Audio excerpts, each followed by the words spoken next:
এক নম্বরের আখিরাতের শাস্তি হলো মরণের পর থেকে নিয়ে কিয়ামতের আগ পর্যন্ত এমন একটা আগুনের মধ্যে জ্বলতে হবে। বুখারী শরীফের হাদিস।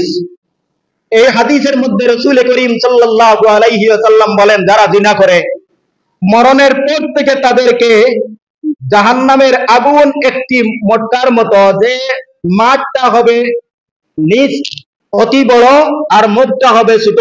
নবীজি দেখলেন তাদেরকে যে ওই আগুনের মধ্যে আগুনের উত্তালের সাথে সাথে কিছু মানুষ উপরে উঠে আবার নিচে চলে যায়। দেখো যেভাবে পানি গরম করলে পানিটা উপরেও আসে নিচেও চলে যায়, ঠিক তদ্রুপ ভাবে ওই মানুষগুলো আগুনের মধ্যে নিচেও যায় উপরেও আসে।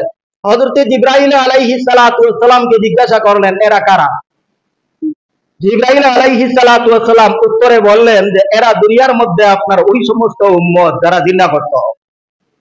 মরণের পর থেকে হিসাবের আগ পর্যন্ত অনন্তকালের এক নম্বর শাস্তি।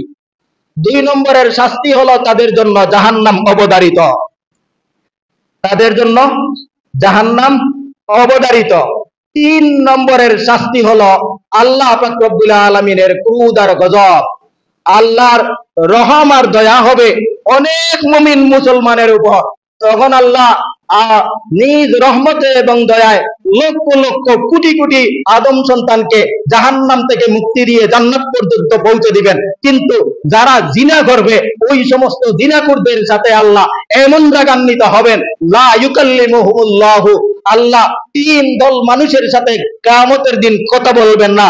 তিন নম্বরের ব্যক্তি হলো ওয়াসাইকুজ জানি, যারা দুনিয়ার জীবনে জিনা করে।